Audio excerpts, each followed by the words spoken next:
Buenos días, bienvenidas y bienvenidos a la séptima sesión de la Cátedra Manuel Ancísar, Agua, fuente de vida en peligro de muerte. El día de hoy, bueno, primero comencemos por señalar, como la mayoría de ustedes seguramente tuvieron oportunidad de enterarse, que ayer se celebró el Día Mundial del Agua, de acuerdo con la declaratoria que Naciones Unidas hizo de este día, dentro de lo que al mismo tiempo constituye todo el año como conmemoración, celebración, actos y demás en torno a el agua.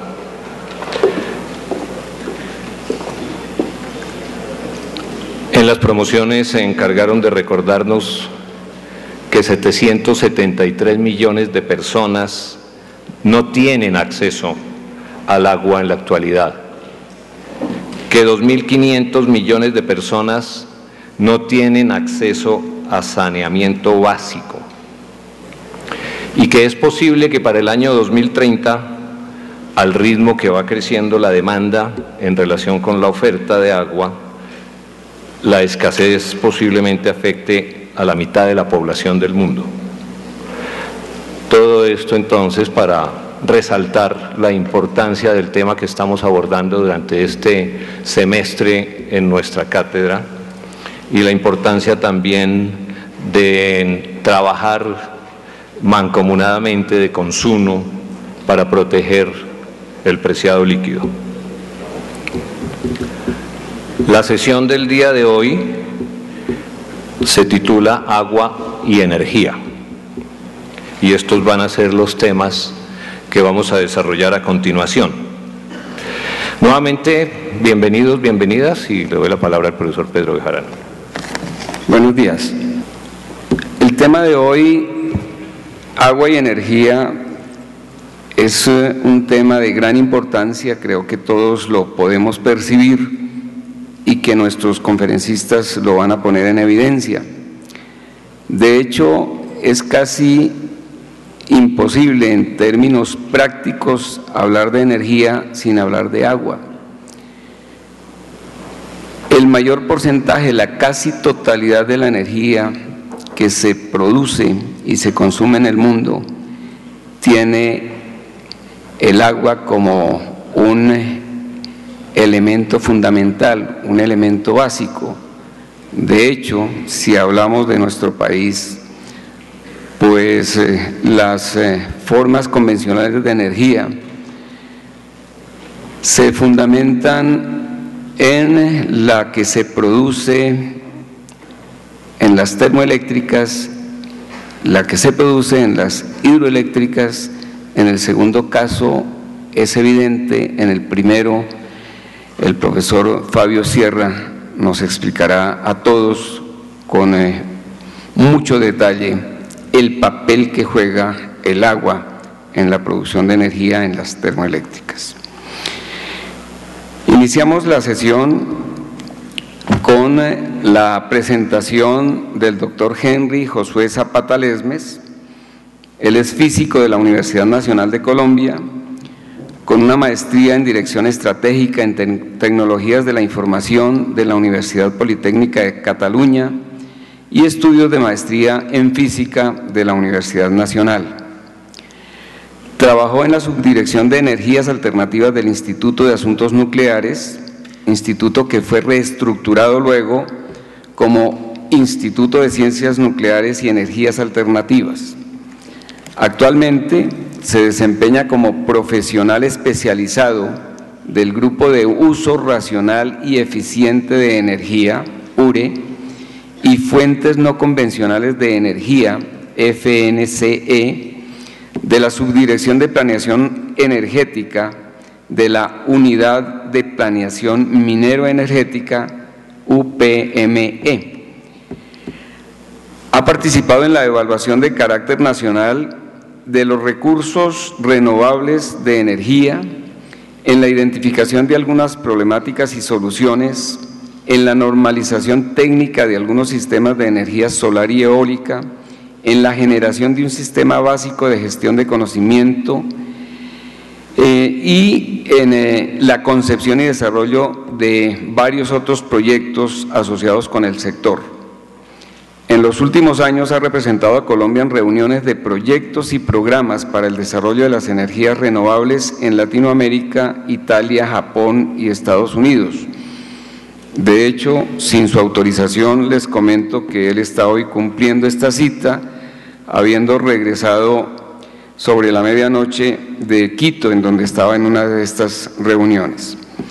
Ha participado en la formulación de diversos proyectos como capacitación y desarrollo tecnológico de concentradores solares, elaboración del mapa de vientos de Colombia, aprovechamiento energético de la biomasa residual en Colombia, normalización y estandarización de sistemas solares térmicos y fotovoltaicos, implantación de tecnología eólica, parque eólico diésel en Portete, Guajira, investigación y desarrollo de la energía solar en Colombia, cultura económica, energética y ambiental, entre otros.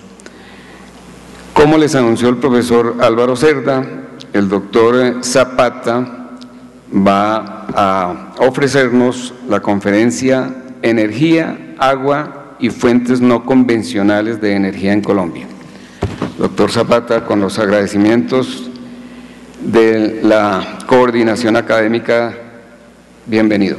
Bueno, muchas gracias al profesor Bejarano y a todos los organizadores de la cátedra Manuel Ancisa por permitirme estar en mi alma mater, la Universidad Nacional de Colombia, de buscar transmitir un poco de lo que ha sido mi experiencia una vez que terminé mi carrera de física aquí y tuve que enfrentarme a unas realidades de nuestra Colombia, en donde pues la verdad yo terminé y no estaba muy ubicado, ¿no? en qué debía yo hacer, si seguir estudiando y en los temas de física, escribir muchos artículos científicos en la línea de óptica cuántica, simulación de propagación de pulsos de luz a través de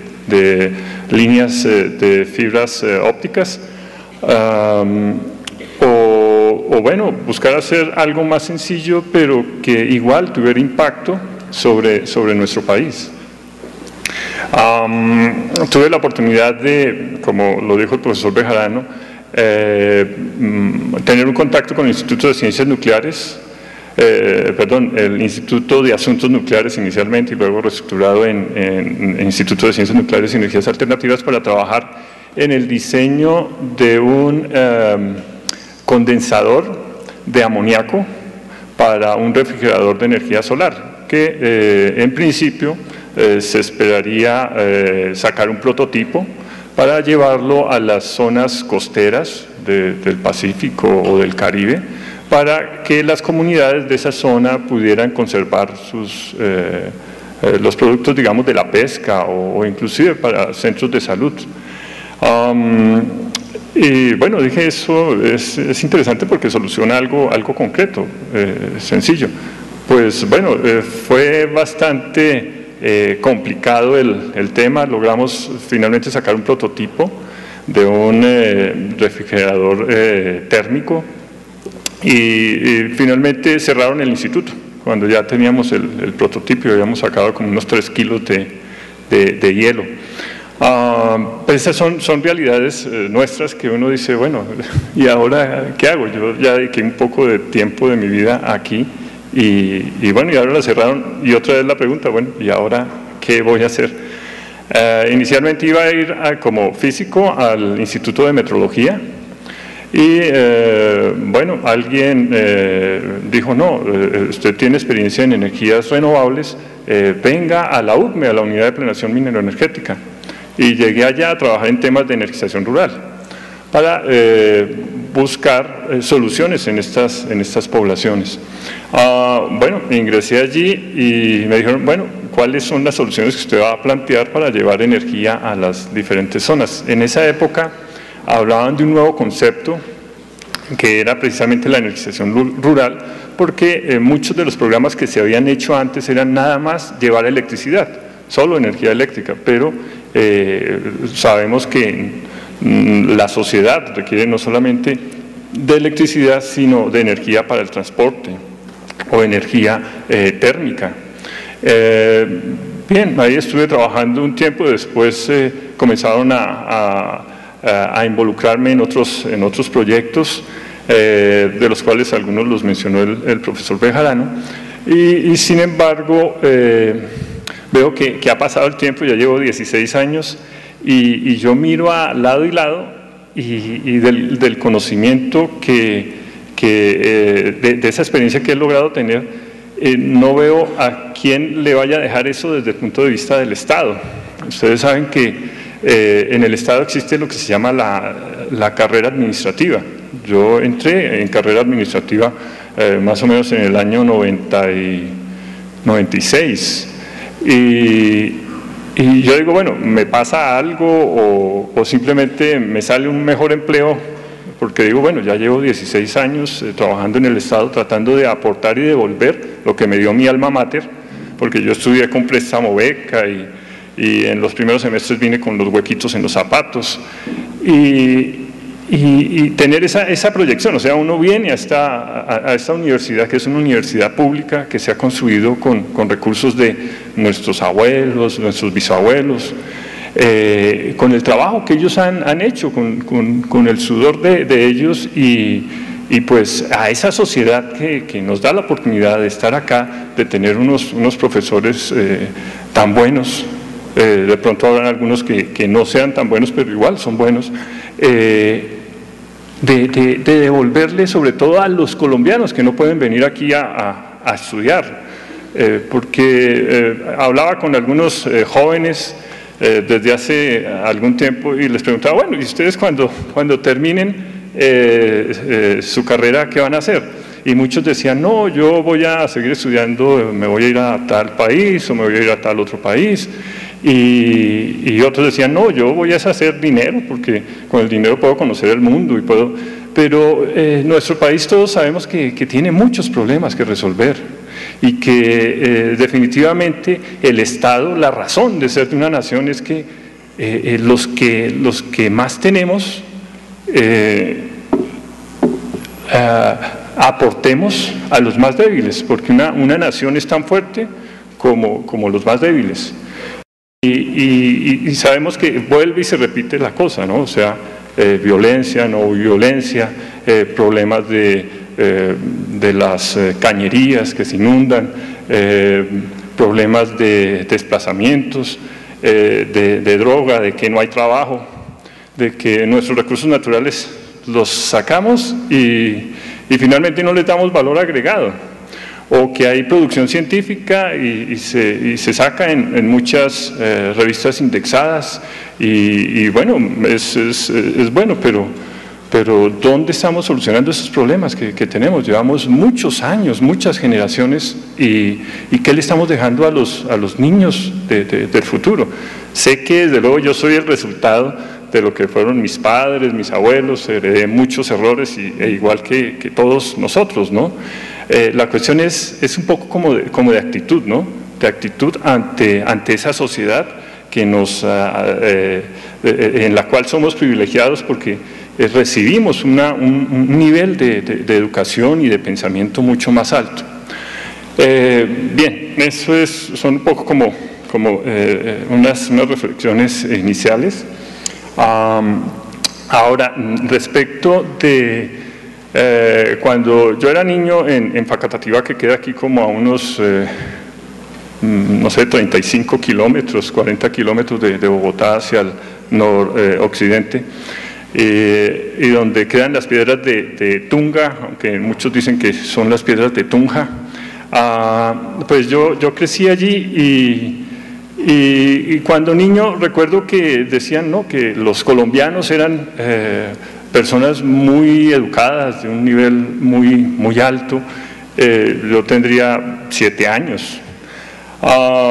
Y pues andaban con el corbatín y muy elegantes.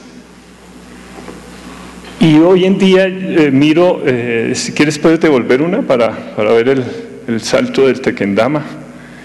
El salto del Tequendama. Me acuerdo también cuando niño que me hablaban de la historia del salto del Tequendama con la varita que golpeó. ¿Alguno de ustedes me puede recordar quién fue? ¿O Chica o Bachué? ¿O Chica? Bueno, y esa mitología, digamos, nuestra. Nosotros tenemos que hacer raíces en lo nuestro, lo que ocurrió recientemente con San Andrés, con la parte territorial. Nosotros no estamos integrando, reconociendo nuestra historia y haciendo raíces sobre ella para proyectarnos hacia el futuro. Y sobre todo no estamos reconociendo los errores del pasado. Porque si esa sociedad que era muy elegante, de corbatín y muy intelectual en Latinoamérica, tanto que a Bogotá le dijeron que era el Atenas suramericano, cómo esta sociedad se desarrolló y miren lo que es el salto del Tequendama y lo que es el río Bogotá. O sea, si en realidad hay tal nivel de pensamiento y tal nivel de conciencia y no de apariencia, seguramente que tendríamos otro río. Y el problema no es solamente ese, sino que muchas ciudades alrededor del agua que da vida, ¿sí?, están haciendo lo mismo, están creciendo y están creciendo de una forma no sostenible. Y si nosotros no hacemos un recuento de cómo desde nuestras diferentes carreras podemos aportar para que recuperemos estos recursos hasta donde sea posible y para evitar que los recursos que aún están sanos no vayan a tener el mismo destino, tenemos que aportar, y tenemos que aportar desde una visión de ese privilegio que tenemos de estar preparándonos a diferentes niveles en un alma mater como esta. Bien, ahí hay un video, pero parece que tenemos inconvenientes. De todas formas, ustedes podrán verlo después, podrán analizar. Ustedes ven ahí pues, los caudales que tiene el río Bogotá en el salto del Tequendama. Existen desde luego unos transvases, es bombear agua del río Bogotá hacia el Muña, que de alguna manera pueden tener un impacto tanto en el río Bogotá como en el mismo Muña, que son resultados de lo que ha ocurrido aguas arriba del río, ¿no? Y aguas arriba del río, pues hay toda una historia de nuestros abuelos, de nuestros bisabuelos y de las personas que hicieron industria, hicieron desarrollo, pero digamos le echamos la basurita al vecino, el vecino que era mudo y que no podía hablar, pero que igual le ha pasado la cuenta a muchas familias que seguramente vivían en los alrededores del río, en las rondas del río. Ahora sí, voy a continuar con la presentación. Va a tener, digamos, altibajos un poco muy contados desde mi experiencia personal y otros, digamos, con información y con retos que debemos tener para que el tema de energía no se deje solamente desde el punto de vista de los ingenieros eléctricos o de los que hacen las obras civiles, sino que también la antropología, la sociología, la psicología, todo ese bagaje, digamos, de conocimiento que tenemos aquí en la universidad y la oportunidad que tenemos en este campus universitario de está bien divertirnos y conocer a las chicas en psicología o de ingeniería y a la vez las chicas a los chicos y bueno, divertirse, pero también hay temas cruciales, problemas que tenemos aún hoy en día y que pensaría que muchos de ustedes sé que ya están trabajando en esos temas,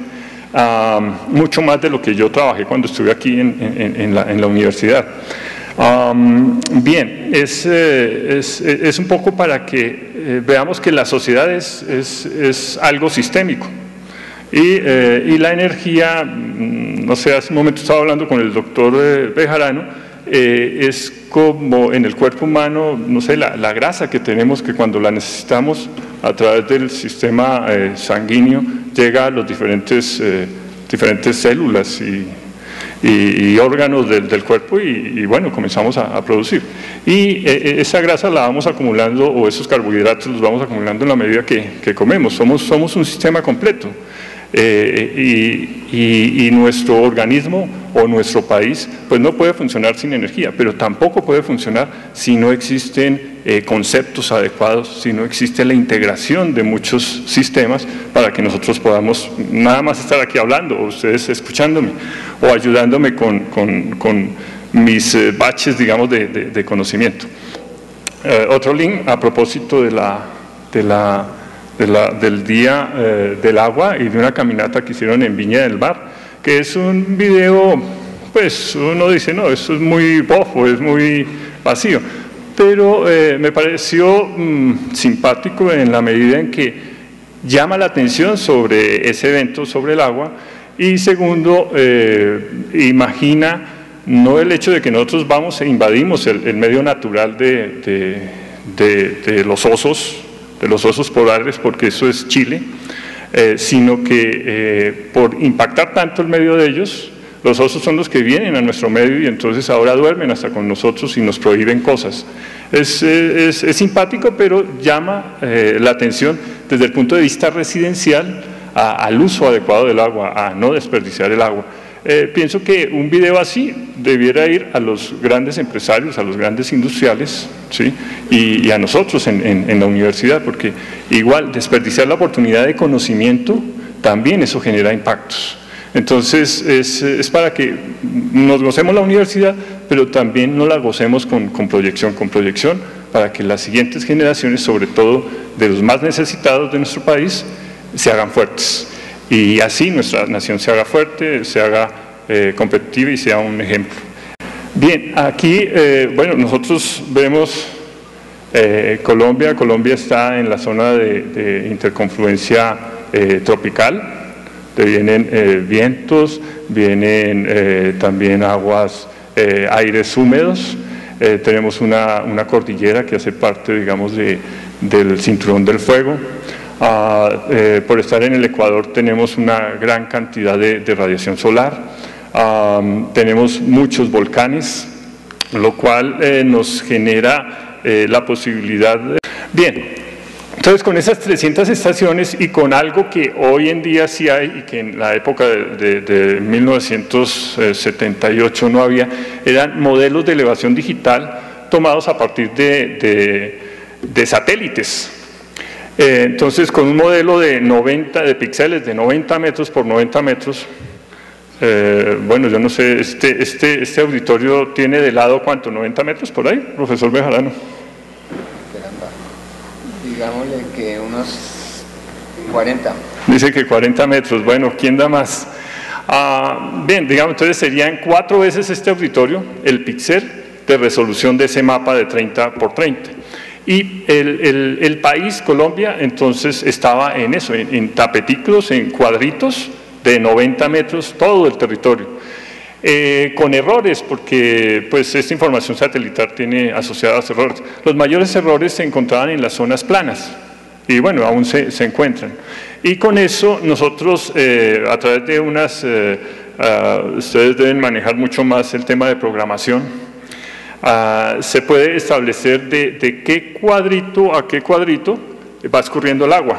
Y entonces uno puede establecer todas las redes de drenaje y todos los ríos de Colombia. Y uno puede ubicar ahí, digamos, las estaciones, las 300 estaciones del IDEAM. Y a cada estación donde se mide, hallar la cuenca hidrográfica de la cual escurre agua para llegar a ese punto.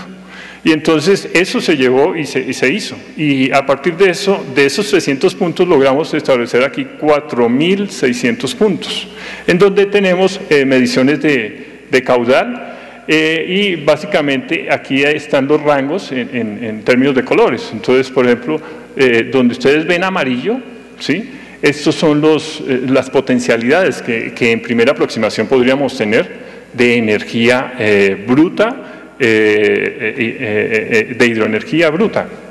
Y menores de 10 megavatios por metro de caída, ¿no? O sea, si uno en ese sitio encuentra una caída de 100 metros o de 20 metros, tendría uno que multiplicar eso por esa altura para obtener el potencial real. Eso se hizo este es el promedio anual. La siguiente, por favor. ¿Sí ven cómo varía? Bueno, varió muy poquito, pero bueno, ahí está. Ese fue el trabajo, digamos, que se hizo usando las últimas tecnologías. Hoy en día ya hay mapas de 30 por 30, entonces ya son mapas de píxeles que son más pequeños que este auditorio, un poquito más pequeños.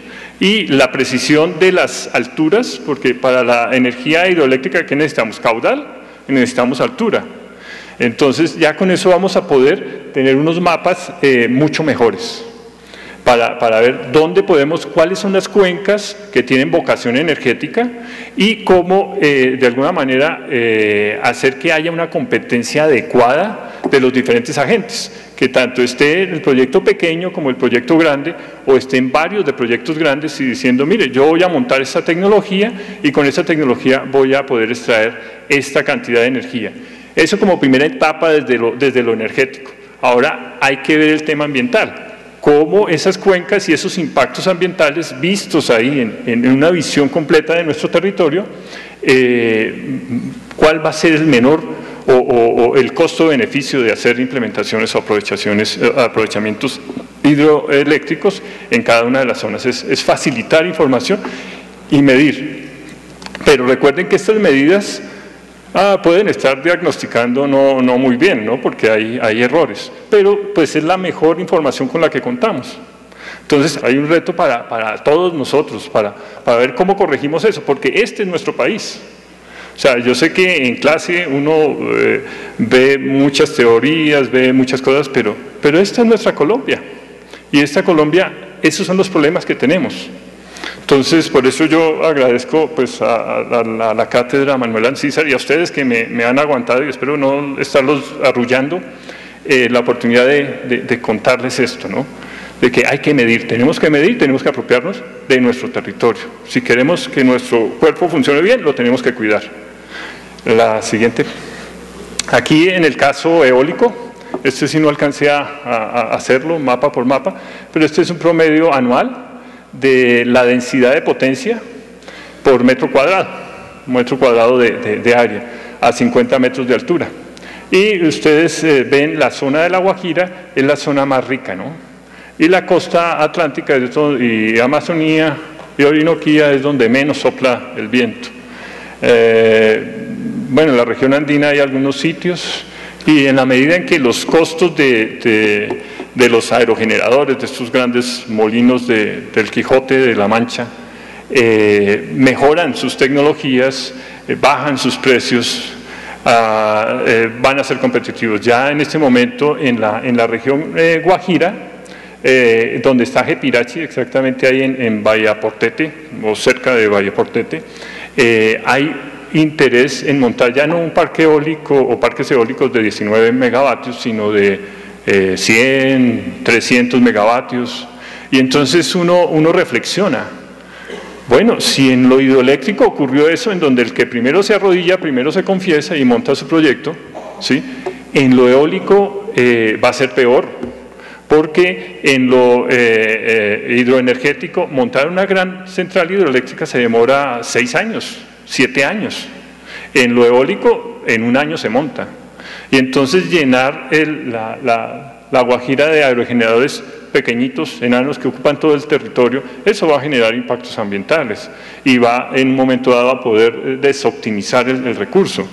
Pero así como aquí está en Puerto Bolívar el puerto del Cerrejón, yo estuve en un evento allá organizado por el SENA de La Guajira, y había una protesta muy fuerte, y los guajiros son duros para pelear, hablando acerca de que hacía 25 años o 30 años les hablaron del carbón y que entonces que el carbón iba a ser algo muy bueno y que iba a traer desarrollo.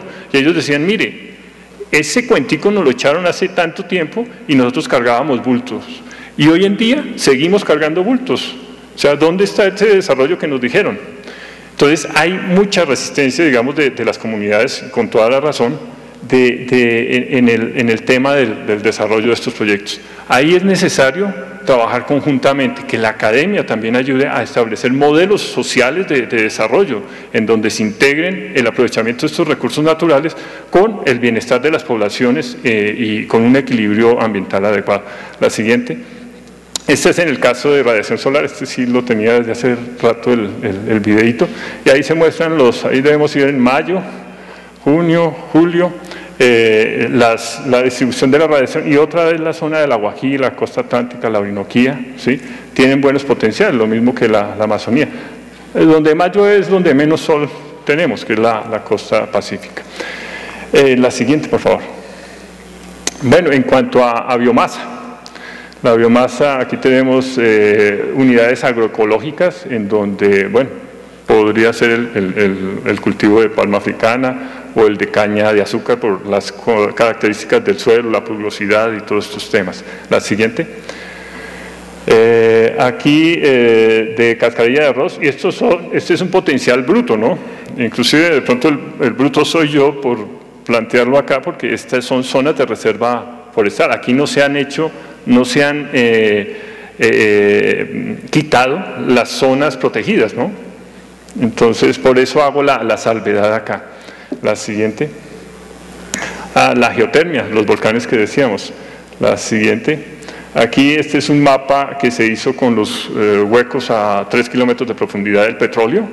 Y pues ustedes ven las distribuciones de temperatura donde se encuentran gradientes de temperatura o temperaturas del orden de mayores a 200 grados centígrados. Y actualmente en la zona del Nevado del Ruiz se están haciendo modelos para saber qué es lo que está ocurriendo en dos áreas del volcán. Y entonces están mirando las fallas y cómo debajo de la tierra se encuentra el reservorio de agua caliente cerca a la fuente de calor. De qué tamaño puede ser ese reservorio y cómo se puede perforar en un momento dado para mejorar ese conocimiento y también para montar una planta geotérmica de 50 megavatios. Pero eso requiere en cierta medida medir otra vez y diagnosticar de qué es lo que hay abajo, porque finalmente uno no sabe qué es lo que hay abajo. Son mediciones continuas y modelamientos de la geología y las muestras que se toman en profundidad para lograr establecer ese modelo. Y en la parte binacional, con Ecuador nos separan varios volcanes. Ahí también se está trabajando en mejorar ese conocimiento para ver si es posible un proyecto entre las dos naciones. La siguiente, por favor.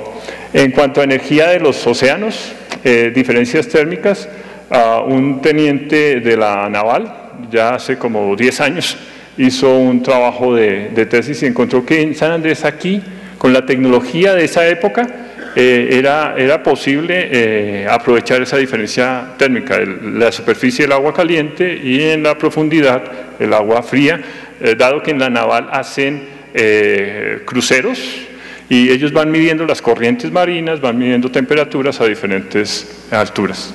La siguiente, por favor. Esto es un poco como de la capacidad instalada en el país en energías renovables. Aquí tenemos las pequeñas centrales menores de 10 megavatios, que son llamadas fuentes no convencionales de energía. Aquí hay otras centrales que están entre 10 y 20, que entran en la regulación colombiana. Toda planta que es menor de 20 megavatios tiene libre despacho, es decir, cuando el Centro Nacional de Despacho tiene que mirar, bueno, ¿cuál es la demanda que vamos a tener mañana? Bueno, establece de qué tamaño van a ser los gigavatios hora que se van a requerir mañana. Y entonces a los diferentes agentes o plantas de generación hidrotérmicas les dicen, bueno, ¿usted cuánta energía podría generar y a qué precio? Y al siguiente lo mismo le pregunta, al siguiente, y entonces comienza a llenar esa demanda con la fuente más barata. entonces necesariamente la hidro, la más barata, hasta que se va llegando a los límites de demanda y ahí ya comienzan a entrar térmicas. Los costos de las térmicas son mayores. Y una vez que se copa el último kilovatio hora que se requiere, entonces se dice, bueno, ese es el precio que le vamos a pagar a todos. Y entonces uno dice, pero eso es eficiente, ¿cómo así? Si hubo alguien que me dijo que tenía un precio menor, ¿por qué le voy a pagar lo del precio mayor? Bueno, lo que dicen es que esa es una opción para conseguir que el que es menos eficiente se haga más eficiente para que gane más. Sin embargo, bueno, yo tengo a nivel personal como mis reservas respecto a eso. En Brasil no sucede eso. En Brasil usted ofertó tanto, eso es lo que usted tiene. No se le da un margen de ganancia adicional, porque inclusive la misma ley eléctrica plantea el tema de eficiencia económica, en donde se debe dar el abastecimiento a la población o al país al menor costo económico. Bien, entonces aquí en fuentes no convencionales pues tenemos fotovoltaica, ustedes ven aquí estamos hablando de megavatios, apenas 4 megavatios, 9 megavatios de sistemas solares, que eso es muy poquito, ¿no? Respecto de 15.000 megavatios es como 15.000 pesos y 4 pesos. En PCH, bueno, ya es en biomasa, en los ingenios azucareros se quema la biomasa y con ella se consigue generar electricidad. En temas de calor, entonces no hay mayor información, pero hay sistemas de calentamiento de agua aquí en Bogotá, en Ciudad Tunal, en varios sitios, de los cuales pues algo de energía térmica se abastece en la sociedad. En nuclear tenemos un reactor ahí en las instalaciones que comparten hoy en día Ingiominas, el Ministerio de Minas y Energía, la UPME y el FIDIC, que es el Instituto de Patarroyo. Y en el tema de energía motriz, ¿sí? En molinos de vientos pues se tenía un número de 5.000 molinos de viento.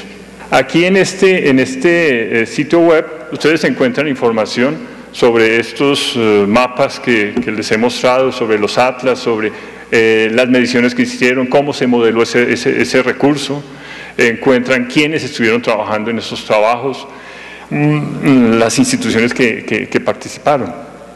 Y pues se busca principalmente facilitar información y sobre todo facilitar que también nos critiquen, ¿no? Pues desde luego críticas constructivas para que mejoremos, digamos, lo que estamos haciendo. Aquí buscamos implementar, yo les decía al comienzo que ya llevaba como 16 años y que miraba para un lado, miraba para el otro y yo decía, y bueno, y si yo me voy, entonces ¿quién va a seguir con esto? Entonces, armar una comunidad virtual me parece que puede ser una solución, pero armamos esa comunidad virtual o una plataforma, porque la comunidad virtual hay muchos inscritos de buena voluntad, pero ese portal es necesario administrarlo. Y sacar ese proyecto al interior de la UPME fue un camello, como se dice, porque dicen, no, bueno, ¿y quién va a administrar eso? ¿Cómo va a convencer usted a gente que en realidad se dedique si no tenemos recursos? O sea, a veces los recursos para hacer los proyectos que hemos hecho son limitados. ¿Cómo para montar un sistema? Ustedes saben que el Estado se busca más bien reducirlo que incrementarlo, contrario a la empresa privada, en donde ven una oportunidad de negocio, entonces traen una unidad específica de 1 o 2 personas. Ven, hacen los estudios y dicen, no, aquí hay una oportunidad importante de negocio, entonces ellos comienzan a crecer. Traen los ingenieros, los montan allí y va creciendo la industria y es competitiva. En el Estado no, en el Estado se busca que debemos ser más eficientes. Es producir lo mismo pero con menos gente, ¿no? Pienso que la visión debiera ser producir más, así tengamos que tener un poco más de gente, pero que en realidad el costo-beneficio de eso se vea. Y este sistema lo que buscaba es principalmente facilitar que la información esté disponible a todos, de que se identifiquen los actores, los que trabajan en hidroenergía, los que trabajan en solar, los que trabajan en eólica, en diferentes ámbitos, el ámbito de usuario. Yo tengo estos problemas como usuario. Yo también lo tengo, Entonces se unan y a través de esto se pueden sacar estadísticas. Y quienes comercializan bienes y servicios digan, es que ustedes tienen ese problema porque no siguieron estas instrucciones. O los usuarios digan, no señor, usted me está tumbando acá, o haya un tercero en la academia, los grupos de investigación que riman y ayuden a que midamos adecuadamente ese país, nos midamos nosotros mismos. Bien, la siguiente. Estos son algunos escenarios del plan de expansión. El plan de expansión que se hace en la UDME es un plan que busca mirar lo que ha sido la historia, lo que es el presente actual y lo que puede ser el futuro desde el punto de vista de necesidad de electricidad. Y se hacen diferentes escenarios. Bajo esos escenarios entonces se establecen costos, el costo marginal de generación, el costo del último kilovatio hora que saldría despachado. Es un poco como jugar a la bola de cristal y adivinar. Estos son algunos trabajos que no se ve ahí, pero espero que la presentación que les quede a ustedes lo vayan a ver. Este es el trabajo que les digo que vamos a mejorar con ese mapa de 30 por 30 metros, la evaluación, digamos, del potencial, las referencias que tenemos. En energía solar, pues este fue un atlas que se hizo en el 2000, con datos hasta el año 2000. Ahorita hay nuevos datos, entonces con el IDEAN pues esperamos hacer otro esfuerzo para ver si el año entrante logramos tener una información más actualizada y sobre todo facilitar la información para que todo el mundo la tenga. Y en energía eólica también hacer el trabajo. Actualmente se está mirando el tema de la complementariedad entre el viento y el agua, porque se ha encontrado que cuando tenemos fenómeno del Niño y no tenemos agua, entonces tenemos mucho sol y tenemos mucho viento. Entonces esas complementariedades pueden ayudar a que los desarrollos energéticos que se hagan no se hagan individualmente, sino que miremos al país como un sistema en donde pueden haber fuentes que se complementan y que pueden suplir las demandas de una manera menos emisora de gases de efecto invernadero. La siguiente. Aquí este es en Europa. Ellos están buscando combinar todos los recursos energéticos que ellos tienen en la región, ¿sí? No es ni siquiera en un país, sino en toda la región, y construir superredes en donde se aprovechen precisamente las complementariedades de los diferentes recursos energéticos. Y ahí hay una cantidad de trabajos en la academia, en las investigaciones que mueven toda esa economía y que seguramente van a salir tecnologías que van a exportar, y si nosotros no nos preparamos y nos apropiamos de nuestro territorio, pues van a seguir montando aquí tecnologías con llave en mano. Claro, nosotros no vamos a inventar la rueda de nuevo, pero hay partes de la rueda que sí podemos hacer acá, y eso puede generar empleo y puede hacer que nos ayude a ser más competitivos. Hay retos desde la medición del recurso hasta lo que va a ser el futuro, digamos, energético del país. Y no son solo retos desde el punto de vista de la ingeniería, sino desde el punto de vista de la antropología, de lo que nosotros como colombianos hemos venido pensando en medio de toda esa biodiversidad de razas, de géneros que tenemos en el país y de ecosistemas que tenemos. Ahí es necesario comprender por qué el cuento de los dos cangrejos, un baldado de cangrejos japoneses y otro de cangrejos colombianos, en donde el de los cangrejos japoneses los tienen tapados y el de los colombianos no. Y le preguntan, bueno, ¿y por qué si son cangrejos en ambos lados? ¿Qué es lo que sucede? Dice, no, es que si no tapo el de los japoneses se ayudan y se me salen todos, pero el de los colombianos no necesito, porque el que va subiendo le van haciendo la zancadilla y lo van tumbando. Y tenemos que cambiar eso, tenemos que ayudarnos. Claro, nosotros recibimos una cantidad de errores y de paradigmas que vienen de nuestros padres, de nuestros abuelos, de nuestros bisabuelos, pero aquí tenemos el espacio en la academia de discutir eso y cambiarlo, porque eso es lo que debemos hacer. Antes ellos no tenían la capacidad que tienen las tecnologías de la información para la transferencia de conocimiento, para discutir qué estamos haciendo bien, qué estamos haciendo mal, transferir las experiencias de un lado que nunca se han tenido en el otro, pero que están generando problemas. Entonces, esas experiencias se pueden fácilmente difundir para corregir esos errores que tenemos del pasado. No quiere decir que vayamos a ser perfectos, pero debemos enfocarnos en ese sentido y a las nuevas generaciones también enfocarlas a que hagamos las cosas mejores. Bueno, muchas gracias.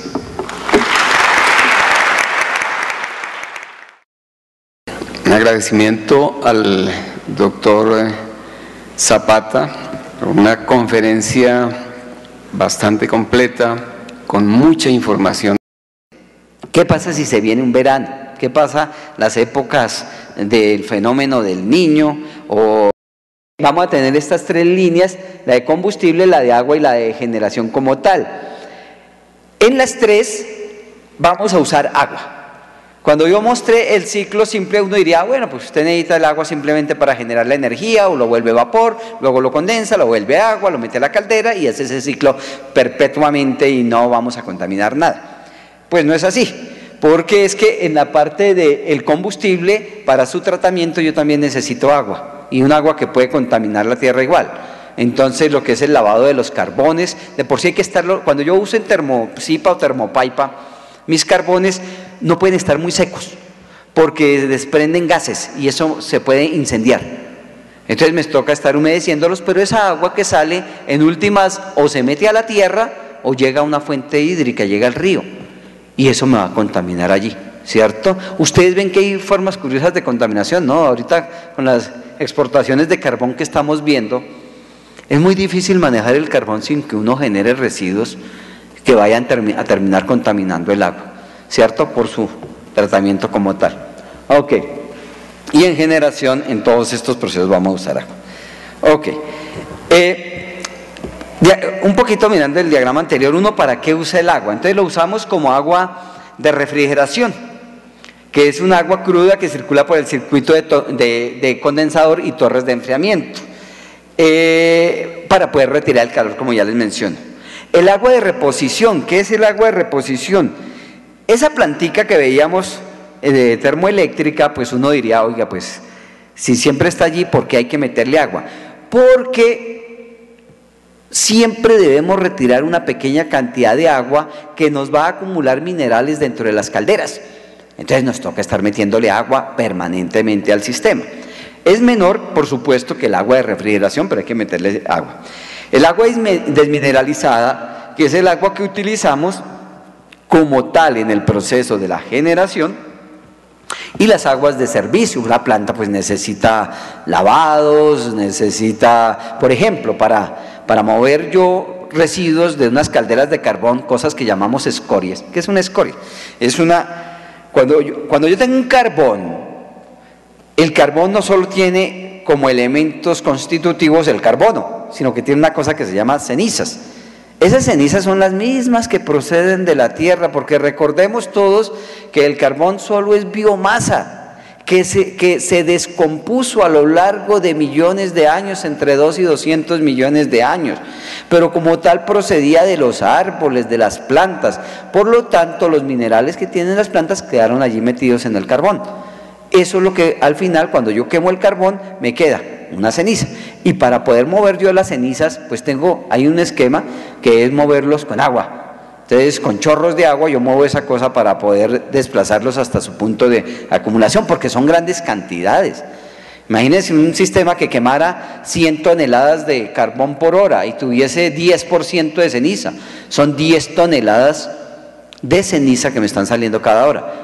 Entonces normalmente uno lo lleva y va formando unas montañas gigantescas. Hoy en día se le está dando otro uso, que es en las cementeras, pero hasta hace poco se requería un espacio de tierra muy grande para poder acumular esos residuos. Ok. Bueno, es que me voy a repetir con esta información que me interesaba mencionar. Una planta termoeléctrica, ¿qué usa? Entonces aquí tenemos unas fuentes de suministro de agua en la parte de combustibles, como ya les decía, de aguas de refrigeración, y salen un poco de residuos, aguas aceitosas, aguas contaminadas con carbones y demás, con minerales procedentes del tratamiento. Cuando miramos una planta, entonces decimos, si utilizáramos una planta, por ejemplo, donde el sistema de enfriamiento toma el agua de un río y se devuelve al río, como es el caso de Termosipa y como es el caso de Paipa 4, entonces usamos más o menos 166 litros por cada kilovatio hora generado, ¿cierto? Sí, tenemos un sistema con lagunas de enfriamiento, como es Paipa 1, Paipa 2, Paipa 3, ¿cierto? O TEPSA. Nosotros necesitamos más o menos 91 litros de agua por cada kilovatio hora generado. Y si tenemos un sistema completamente cerrado con torres de enfriamiento, o sea, con recuperación casi total del agua, donde lo único que se hace es oxigenarla y demás, necesitamos 3.8 litros por cada kilovatio hora. No quiere decir que el primer sistema, por utilizar tanta agua, va a generar grandes fenómenos de contaminación, solo que va a necesitar mucha agua, ¿cierto? Y pues que hay que darle tratamiento a eso. Entonces, ¿de dónde viene el agua para una planta de estas? Pues puede venir de los ríos, de los lagos, del mar, de las plantas que encontramos cerca al mar. Bueno, TEPSA la toma de la desembocadura del río Magdalena, pero lo que es Guajira, Termocartagena, normalmente las plantas que encuentran al lado del mar pues pueden tomar su agua de allí para enfriamiento y para uso como tal, desalinizándola. Tenemos pozos subterráneos, entonces en muchos casos, cuando las plantas no son tan grandes y hubo que ubicarlas no cerca de una fuente como un río, pues se usa empresas, ¿no? Yo trabajaba por aquí en Bavaria, trabajé unos años, y ahí sacábamos el agua, era de pozos subterráneos, le hacíamos el tratamiento, teníamos ahí instalado 4 megavatios, entonces tratábamos el agua de ahí porque nos salía más barato en ese momento que comprársela al acueducto, ¿cierto? Una gran parte. Del acueducto municipal, entonces si ustedes ven las calderas que usamos aquí en la universidad, o sea, fíjense que yo hablo aquí de grandes sistemas de generación, pero calderas se utilizan en todos los procesos térmicos, entonces hay gran cantidad de calderas que se encuentran en las industrias y muchas en procesos de cogeneración. ¿Qué es cogeneración? Pues hay empresas, como les decía, como Bavaria, que usábamos mucho calor para el proceso de producir la cerveza, pero necesitábamos mucha energía eléctrica. Entonces, ¿qué hacemos? Pues ponemos un sistema de turbina de vapor y de energía eléctrica. Coloco mi generador, pero de la turbina, el vapor, que recuerden que usamos un condensador, pues no lo condenso en una torre, me lo llevo a mis intercambiadores de calor y tengo el vapor condensado. Ok, entonces del acueducto municipal, como es nuestro caso, ¿qué impurezas podemos tener? Nosotros necesitamos retirar esas impurezas. Entonces, esas impurezas, ¿de dónde vienen? Uno puede tener elementos disueltos como bicarbonatos, sulfatos, que no vamos a entrar en detalle, nitratos, cloruros, óxidos, sílices, oxígenos, o podemos tener en suspensión, que son los que fácilmente se pueden retirar, como lodos, arenas, materia vegetal, residuos industriales, aceites, y estos nos van a generar una serie de efectos negativos dentro de los equipos: corrosión, disminución de la vida útil de los equipos, pérdidas por incremento de purgas.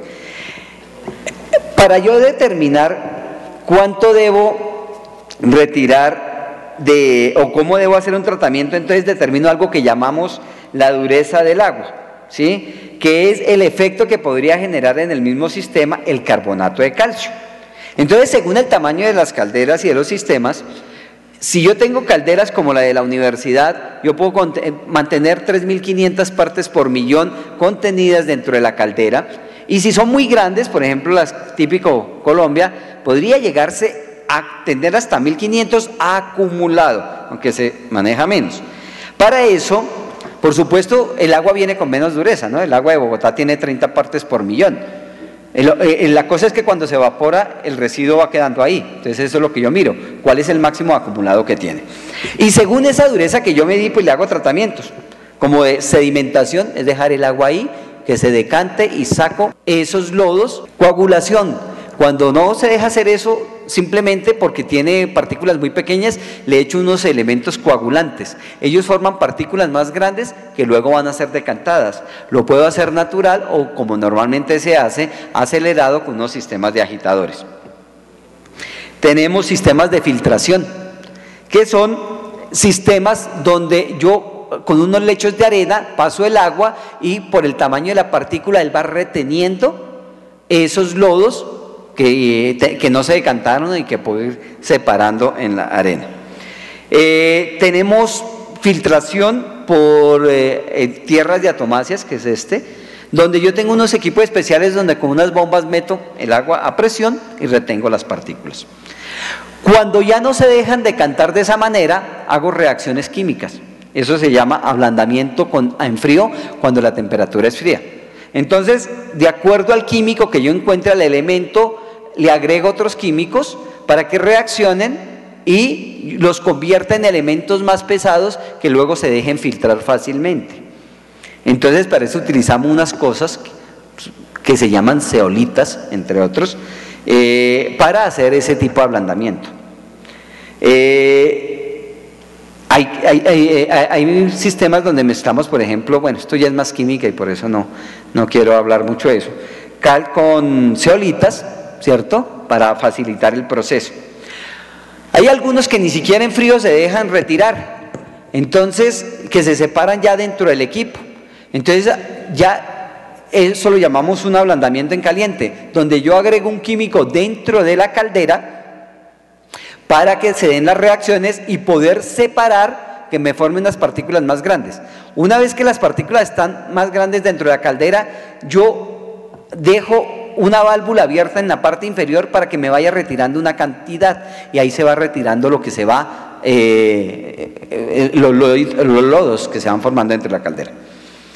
Están otros sistemas que utilizan sistemas de iones, aniónicos y catiónicos, donde ya atacamos el químico que debemos retirar desde otro mecanismo.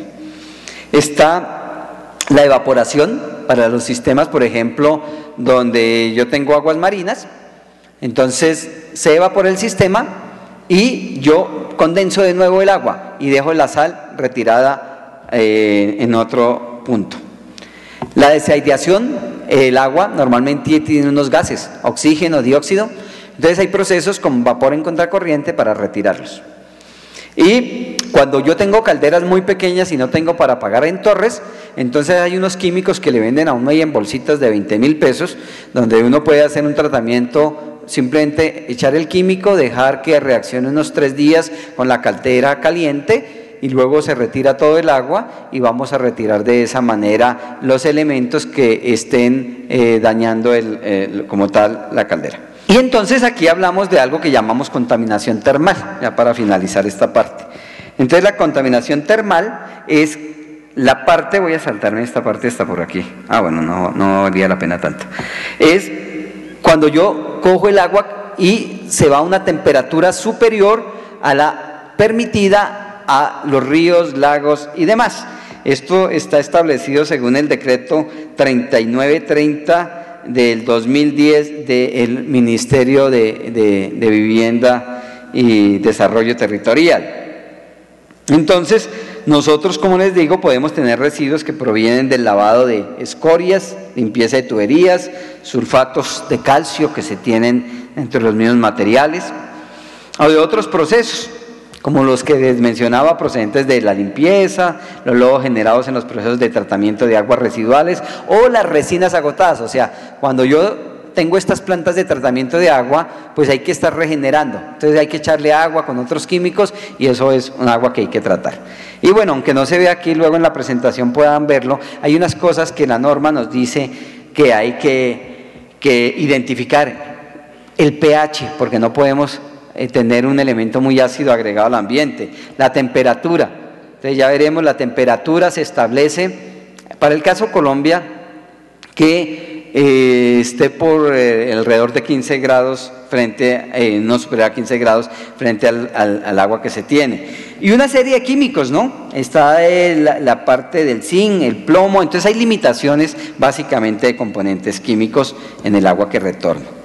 Ok.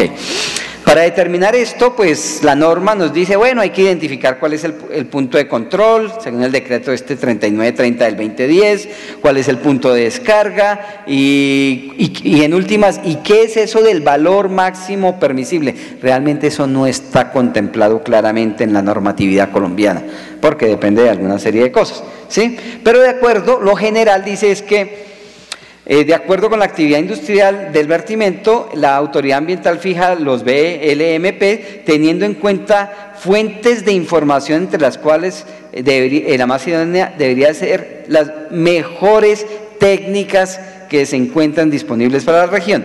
Si no es así, en función de los objetivos de la calidad establecidos en quién va a usar el agua después del punto de donde lo estamos virtiendo. Ahí vemos entonces simplemente por definir que la normatividad, pues hay unas ecuaciones que no viene aquí al caso a mencionar, según como yo vierte el agua finalmente, entonces yo determino cuáles son esos límites. Ok, simplemente, ya lo podrán ver en las diapositivas, esto es lo que dice la normatividad colombiana, son pues valores que nos dice cuál es el límite y ustedes van a encontrar dos. Entonces el que dice la norma y el que dice, en últimas, el que por sugerencia se está utilizando. Ok, y simplemente, ya para finalizar, un ejemplo de la temperatura con la cual se está entregando el agua a ese sistema. Si es en las de Termopaipa, estamos hablando de un delta de 15 grados centígrados, o sea, la temperatura con que se está arrojando es 15 grados centígrados superior a la que se tiene, en Tepsa 7 grados, en Termotasajero 14 y en Paipa 4 3.6. La norma, como les digo, dice que no debería ser superior a 3 grados centígrados, pero eso es muy complicado de lograr, porque habría que utilizar muchísima agua de enfriamiento y muchas torres para llegar a esas temperaturas. Entonces aquí se tiene que, como otra norma que se aplica, fíjense que cuando uno va a las termoeléctricas ellos ni siquiera tienen claro cuál van a aplicar, pero ellos dicen, mire, yo puede que no estoy aquí, pero sí estoy mucho mejor de lo que nos dijeron que deberíamos estar. De vertimiento no deberá exceder los 40 grados centígrados, ni deberá incrementar en más de 10 grados centígrados la temperatura del cuerpo receptor medida en la zona de mezcla, que fue lo que mostramos anteriormente. Esto es bastante, ¿no? Exceder 40, pues, arrojar a 40 grados centígrados agua a un río, eso puede cambiar las condiciones de la biota que se tenga en ese río, eso puede matar el río, y eso ocurría aquí con Termosipa, ¿no? Ya por fortuna pues se ha ido mejorando cosas. Por ejemplo, Paipa 4 está haciendo un muy buen trabajo, ustedes ven Paipa 4 es manejada por unos alemanes, entonces Paipa 4 frente a las otras hace un muy buen trabajo, tiene un nivel de responsabilidad muy alto frente al cómo manejan las aguas. Para ellos es de lo más importante. Bueno, y entonces era un poco aquí lo que queríamos comentar. Listo, muchas gracias a ustedes y al doctor Pedro.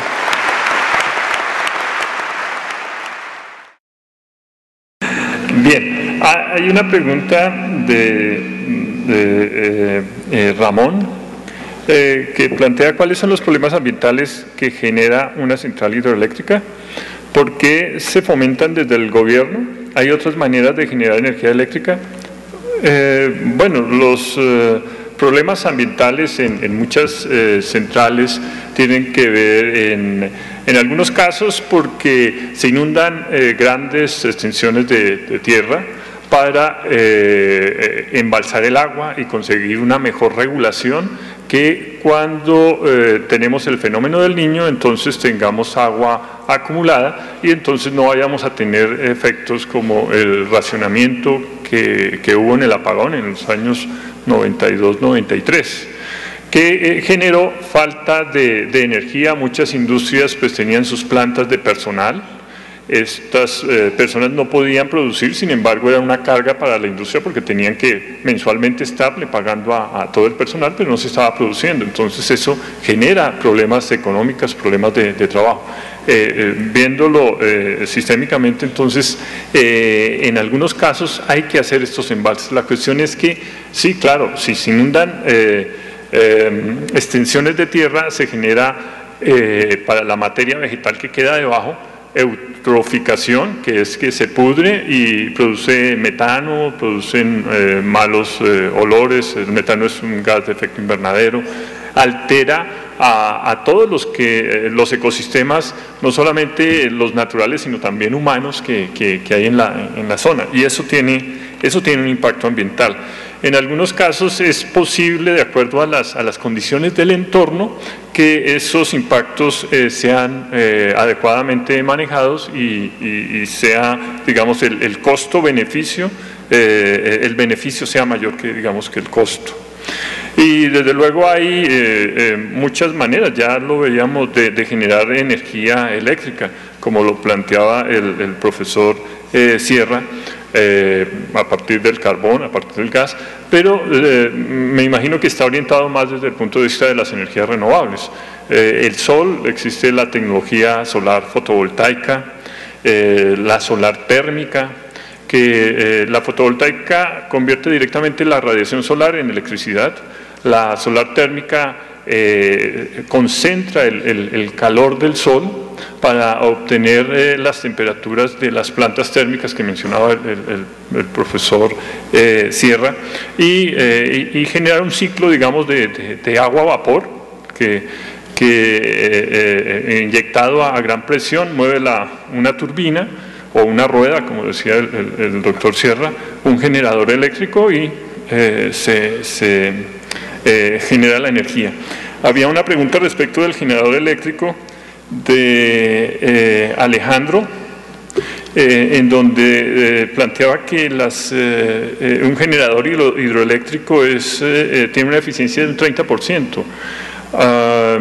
Bueno, el generador en sí es la parte eléctrica, ¿no? Y la parte eléctrica está del orden de un 90%, es mucho mayor, no son muchas, digamos, las pérdidas en los generadores. Aquí hay otra pregunta de Luis. Él dice, ¿qué tan viable es usar estas tecnologías energéticas a nivel casero o en comunidades pequeñas? ¿Cuál sería el más óptimo? Como ustedes ven en el caso de las energías renovables, cuando vimos el mapa de punticos, la aproximación al potencial hidroenergético, eso depende del potencial que haya. Ustedes veían que habían puntos de diferentes colores y los colores nos decían dónde había más y dónde había menos potencial. Entonces, donde hay más potencial, pues es más susceptible de ser utilizada estas tecnologías. En energía solar también, veíamos que la zona de Caribe era muy rica en el recurso solar. La de menor recurso solar era la zona del Pacífico. Sin embargo, en Alemania tienen potenciales del orden de los del Pacífico, son los mejores potenciales de Alemania, y aún así ellos generan con sistemas fotovoltaicos, generan electricidad. Entonces, desde luego, montar un sistema de suministro fotovoltaico en una zona rica va a ser mucho más barato que en una zona que no tiene tanto potencial. Eso depende, digamos, del potencial y también del costo de la tecnología. Hoy en día, con las grandes industrias en China, se están logrando unos costos muy competitivos. La cuestión es que las tecnologías chinas tienen diferentes calidades muy malas y calidades muy buenas, y seguramente lo bueno pues cuesta un poco más. El temor un poco es que en el país a nivel residencial se utilicen estas tecnologías, y si no se mira bien el tema de la calidad, entonces podemos pagar algo barato, pero a la larga nos puede salir caro. En el ICONTEC hay unas normas técnicas que pueden servir de referencia, ¿no?, para ese caso de los sistemas fotovoltaicos. A ver, aquí hay otra. ¿Cuál de todos los tipos de energía no convencional tiene mayor potencial desde el punto de vista energético y ambiental? Bien, desde el punto de vista energético y ambiental, de nuevo recurro a los mapas, eso depende del potencial. Desde el punto de vista ambiental también depende de dónde se monte ese proyecto. En el caso, por ejemplo, de la energía eólica, en La Guajira, como les digo, hay unos intereses por montar proyectos mucho más grandes. Eso va a generar alteraciones de alguna manera, pero La Guajira es una zona semiárida, ¿no? Entonces uno esperaría que el impacto sobre los ecosistemas que hay en la zona serían los mismos en una zona donde hubieran muchos ecosistemas. Eso hay que medirlo. Las poblaciones, ¿no? Indígenas que viven en la zona también se ven afectadas por estos sistemas. Uno diría que la energía eólica tiene unos grandes potenciales desde el punto de vista del costo de la energía, al igual que la energía solar en principio. En geotermia también, en las zonas de los volcanes, de salir exitosos estos trabajos que está haciendo Isagen en la zona del Nevado del Ruiz y en la frontera con Ecuador, seguramente van a marcar hitos que van a hacer que estas tecnologías también salgan adelante. Ahí los problemas ambientales podrían estar en cuanto al agua o a la geotermia. Es un recurso renovable, extinguible, en el sentido de que los sistemas geotérmicos donde está el reservorio de agua caliente allá bajo la tierra, ese reservorio es una piedra porosa, es una matriz porosa. Y si se saca mucha energía del agua caliente, de los vapores geotérmicos, para reinyectarla, entonces baja la temperatura de esa agua que se reinyecta y se forman cristales. Y esos cristales en esa matriz porosa comienzan a sellar la matriz y se agota el recurso. Por eso, si se inyecta a la temperatura adecuada, las porosidades siguen haciendo que ese reservorio se conserve. Pero si se baja mucho la temperatura, entonces se daña. Por eso se dice que la geotermia es un recurso renovable si se usa bien, pero es extinguible si se usa mal. Gracias. Bien, y hay otra pregunta también de Alejandro, que habla de qué papel juegan las redes inteligentes en la utilización racional y eficiente de la energía. Desde luego las nuevas tecnologías de las comunicaciones y de la información facilitan automáticamente medir, censar y decidir. Entonces ustedes ven que ya los carros simplemente te subes, le dices cuál es la ruta y el carro ya con ubicación satelital y ciertos no sé, sensores en la vía puede llevarte a donde quiera, es capaz de identificar los objetos que están al lado y regular sus velocidades. A nivel eléctrico sucede lo mismo, o sea, las señales eléctricas, el costo de la energía a través de las redes inteligentes va a poder optimizar el uso. Normalmente la curva de carga en el caso eléctrico de Colombia es hacia el mediodía, se tienen picos de energía y ahí es donde toda la capacidad instalada tiene que funcionar. Vienen a entrar hasta las plantas térmicas más caras porque todo el mundo está requiriendo energía para el almuerzo, en las fábricas. La carga está al máximo, entonces hay que generar con todas estas plantas. Las redes inteligentes podrían hacer que una lavadora tome la decisión de en qué momento encenderse, porque en esos momentos donde sube la demanda de energía, entran las plantas más caras y el kilovatio hora es mucho más costoso.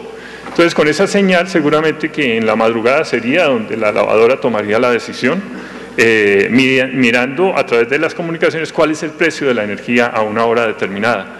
Entonces, las redes inteligentes, que es, digamos, el futuro, tenemos que construirlo para que ahí van a haber oportunidades de generar nuevas tecnologías, pero debemos hacerlo de una manera integrada. En el Estado, digamos, se se mira que es una posibilidad hacia futuro, pero no hay recurso humano, digamos, capacitado. Las empresas del sector están trabajando en eso porque ahí ven unas oportunidades de negocio.